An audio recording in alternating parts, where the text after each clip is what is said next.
नमस्कार दोस्तों, जैसा कि आपको पता होगा जियोपॉलिटिक्स में पाकिस्तान और टर्की काफ़ी ज़्यादा करीब हैं, क्लोज माने जाते हैं और इसीलिए पाकिस्तान के बहुत से नागरिक हर साल टर्की जाते हैं, वहाँ पर स्टडीज़ करते हैं, वहाँ पर टूरिज़्म के पर्पज़ से जाते हैं, बिजनेस पर्पज़ से जाते हैं और बहुत से लोग टेम्परेरी वीज़ा लेकर जैसे भी टर्की के अंदर रहते हैं पाकिस्तान के नागरिक। लेकिन हुआ क्या है कि पाकिस्तान के कई लोगों के द्वारा जो टर्की में रह रहे हैं उन्होंने कुछ ऐसी हरकतें की हैं जिसकी वजह से पाकिस्तान का बहुत ज़्यादा बदनामी हो रहा है। पाकिस्तान के लोगों को बोला जा रहा है कि यू गेट आउट, और यहां पर आप देख सकते हो Pakistanis living in Turkey bringing shame to their homeland through illegal pervert activities, मतलब ऐसे एक्टिविटीज जो कि उनको नहीं करना चाहिए। इस तरह की इलीगल चीजें उनके द्वारा की गई हैं जिसकी हम चर्चा करेंगे। काफी कुछ जानने को इस वीडियो में, चलिए आगे बढ़ते हैं। लेकिन उसके पहले ध्यान रखिएगा, ज्योग्राफी का जो फंडामेंटल्स ऑफ ज्योग्राफी होता है, मतलब एनसीईआरटी से लेकर हर एक चीज को स्टडी आईक्यू के द्वारा इस पर्टिकुलर बुक में कवर किया गया है ताकि कॉम्प्रिहेंसिव वे में जो ज्योग्राफी से रिलेटेड कॉन्सेप्ट्स होते हैं वो सारी चीजें आपको समझ में आ सके। इसके लिए आप फ्लिपकार्ट और अमेजॉन पर जाकर ऑर्डर कर सकते हैं। इसके अलावा जो भी कोर्स आप परचेज करना चाहते हैं स्टडी आईक्यू ऐप पर, वेबसाइट पर, वहां पर कोड इस्तेमाल करिए अंकित 40, डायरेक्टली आपको डिस्काउंट मिलेगा। इसके अलावा अगर आप एमसीक्यूज अटेम्प्ट करना चाहते हैं तो मेरे इंस्टा पेज पर जा सकते हैं, वहां पर स्टोरीज में जितने भी एमसीक्यूज हैं उसको आप अटेम्प्ट कर पाएंगे। चलिए शुरुआत करते हैं और सबसे पहले देखते हैं अभी एग्जैक्टली हो क्या रहा है। जैसा मैं आपसे कह रहा था कि पाकिस्तान के बहुत से लोग टर्की के अंदर रहते हैं और उनके ऊपर इल्जाम लगाया गया है कि उन्होंने बहुत सारी इलीगल और परवर्ट एक्टिविटीज की हैं। स्पेशली बताया जा रहा है कि जो वुमेन रहती हैं, जो महिलाएं हैं टर्की की, उनको स्टॉक किया उन्होंने, उनके फोटोज खींचे हैं, उसको सोशल मीडिया पर डाला है, टिकटॉक पर डाला है, जिसको लेकर पाकिस्तानी लोगों को काफी बदनामी झेलनी पड़ रही है। सोशल मीडिया हो गया, वहां का प्रिंट मीडिया हो गया या फिर न्यूज मीडिया हो गया, हर कोई यहां पर उसकी चर्चा कर रहा है और हैशटैग चलाए जा रहे हैं कि पाकिस्तानी गेट आउट। इनफैक्ट आप देख सकते हो जुनैद नाम का एक लड़का था, पाकिस्तानी मैन था, उसने यहां पर एक महिला की जो कि जा रही थी, सबवे से गुजर रही थी, रास्ते से जा रही थी, उसके बहुत सारे पिक्चर्स को खींचा और उसको सोशल मीडिया अकाउंट्स पर डाल दिया। जैसे ही इसके बारे में टर्किश अथॉरिटीज को पता चला, उन्होंने उस पर्सन को, जुनैद को, यहां पर डिटेन कर लिया और उसको लॉकअप में डाल दिया गया। बेसिकली यहां पर बहुत सारे जो पाकिस्तानी लोग हैं उनके ऊपर कुछ चार्जेस लगाया गया है, charges related to conveying the people to hatred, मतलब समाज के अंदर जो नफरत जैसी भावना है उसको फैलाने की कोशिश यहां पर उनके द्वारा की जा रही है। इनफैक्ट आप देख सकते हो दो जो पाकिस्तानी मैन हैं उन्होंने भी काफी ज्यादा डिसग्रेस लाया है अपने देश के लिए और बताया गया है कि चुपके से यहां पर महिलाओं के पिक्चर्स खींचे जा रहे हैं और चाहे वो सड़क पर जा रही हैं, कहीं कहीं पर जा रही हैं, तो उनको सोशल मीडिया पर डाला जा रहा है। और इन दो लोगों को भी यहां पर जो अथॉरिटीज हैं उन्होंने डिटेन कर जेल में डाल दिया है। यहां पर सिर्फ यही तक चीजें सीमित नहीं है, यहां पर पिक्चर्स को क्लिक करना, सोशल मीडिया पर डालना, ये तो कर ही रहे थे, लेकिन यहां पर किडनैपिंग का भी मामला आया है। मतलब कि ये जो कुछ पाकिस्तानी लोग हैं वहां पर रह रहे हैं टर्की में, उन्होंने यहां पर बताया जा रहा है 4 नेपाली टूरिस्ट से उनको किडनैप कर लिया।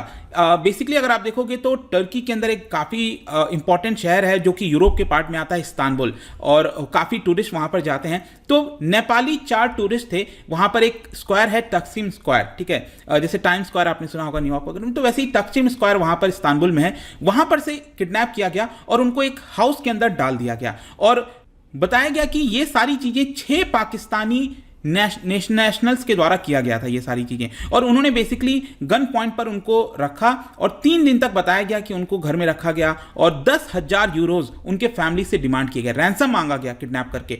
और यहां पर जो फैमिलीज हैं नेपाली टूरिस्ट के, उन्होंने बेसिकली जो रैंसम था, जो भी पैसा था, उसको जुटाने में वो लग गए ताकि उसको देकर लोगों को छुड़वा सकें, अपने फैमिलीज को छुड़वा सकें। और साथ ही साथ उन्होंने पुलिस को भी इन्फॉर्म कर दिया। जैसे ही पुलिस को इसके बारे में पता चला, पुलिस ने यहां पर एक जो किडनैपर था उसको अरेस्ट कर लिया। जो रैंसम दिया जा रहा था एक्सचेंज के समय, ऐसा कर दिया गया और तब जाकर जो एग्जैक्ट लोकेशन थी किडनैपिंग की वो पता चली। पुलिस वहां पर गई, वहां पर उस एड्रेस पर रेड किया और वहां पर देखने को मिला कि जो हॉस्टेजेस थे, जो 4 नेपाली टूरिस्ट थे, उनके हाथों को बांध दिया गया है, उनको जमीन पर रख दिया गया है। और इनफैक्ट पुलिस ने जब सर्च किया वहां पर बहुत सारे वेपन्स वगैरह भी पाए गए।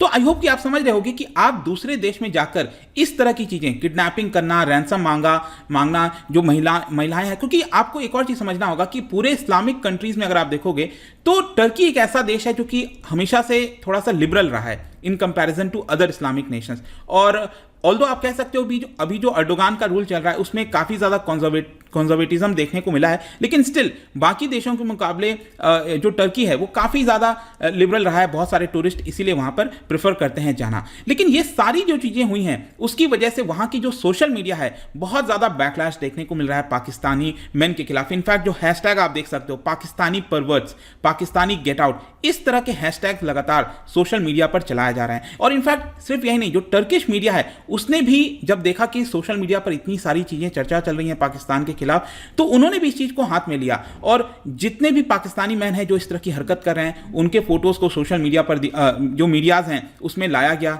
और बताया गया बेसिकली कि किस तरह से कुछ पाकिस्तानी लोगों के द्वारा अपने ही देश को यहां पर बदनाम करने की कोशिश की जा रही है। इनफैक्ट जो टर्की के अंदर मीडिया है वो अब लगातार इस पूरे इशू को बहुत ज़्यादा सीरियस ले चुकी है और चीज़ों को बार बार यही चीज़ दिखाया जा रहा है कि आप बचकर रहिए और अथॉरिटीज़ को क्लियर इंस्ट्रक्शंस दे दिया गया है, जो भी इस तरह की चीज़ें किया जाएगा उसके खिलाफ कड़ा निर्णय लेंगे वो लोग। तो यहाँ पर अगर मैं आपको बताऊं कि टर्की के अंदर पाकिस्तानीज़ की अगर हम बात करें कितने लोग रहते हैं, देखो बड़ी संख्या में आपको पाकिस्तानीज़ वहाँ पर वर्क करने जाते हैं, रहने जाते हैं। जो बड़े बड़े शहर हैं स्पेशली टर्की आप देख सकते हो, यहाँ पर ये इस्तांबुल हो गया, इस साइड अंकारा हो गया, अंटालिया हो गया, तो कुछ बड़े शहरों में आपको बहुत सारे पाकिस्तानीज़ देखने को मिलेंगे और हर महीने several hundreds of Pakistani citizen जो हैं वो वहां पर टूरिज्म के पर्पज से भी जाते हैं। लेकिन ये सारी चीज़ों को देखते हुए एक बड़ा असर ये हुआ है कि यहां पर बताया जा रहा है कि जो रेसिडेंसी परमिट दिया जाता था पाकिस्तानी सिटीजन्स को, उसको एक बार के लिए रोक दिया गया है क्योंकि टर्किश अथॉरिटीज़ ने इस पूरे मामले को बहुत ज़्यादा सीरियस लिया है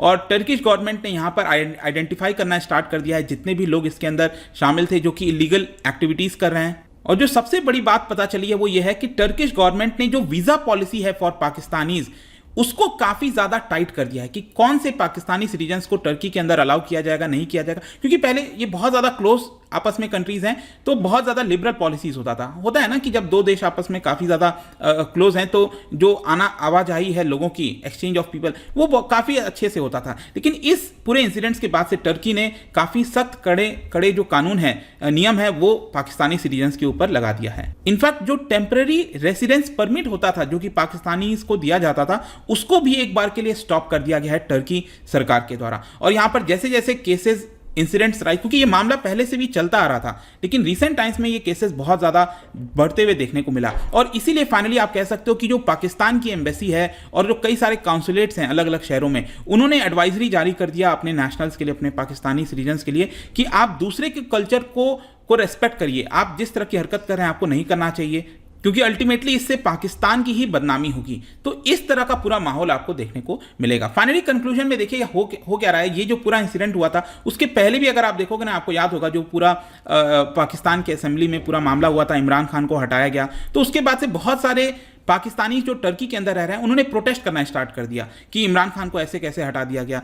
तो उस समय भी पाकिस्तानी सिटीजन्स के द्वारा कुछ ऐसी हरकतें की गई थी जिसकी वजह से यहाँ पर टर्की ने कई सारे पाकिस्तानी सिटीजन्स को डिटेन कर लिया था, जेल में डाल दिया था। लेकिन फाइनली पाकिस्तानी डिप्लोमेट्स के इंटरवेंशन के बाद उनको रिलीज किया गया। तो लगातार टर्की के अंदर इस तरह के इंसिडेंट जो है वो देखने को मिल रहे हैं और डर ये भी है पाकिस्तान को कि कहीं इस तरह का इंसिडेंट्स बाकी विश्व के कोने में अलग अलग देशों में देखने को ना मिले, क्योंकि अल्टीमेटली होता क्या, ऐसे जो देश है उसी की ही काफ़ी ज़्यादा बदनामी होती है, छवि खराब होती है। तो ये पूरा मामला था। आई होप कि आपको समझ में आया होगा। जाने से पहले एक इंटरेस्टिंग क्वेश्चन आपके लिए, क्योंकि हम टर्की वगैरह की बात कर रहे हैं, एक डिस्प्यूट है जिसको बोला जाता है एजियन डिस्प्यूट। क्या बता सकते हो एजियन डिस्प्यूट जिसमें टर्की शामिल है और कौन सा दूसरा देश है इस पर्टिकुलर डिस्प्यूट के अंदर? इसका राइट आंसर आपको पता ही है, मेरे इंस्टाग्राम पर तो मिलेगा ही।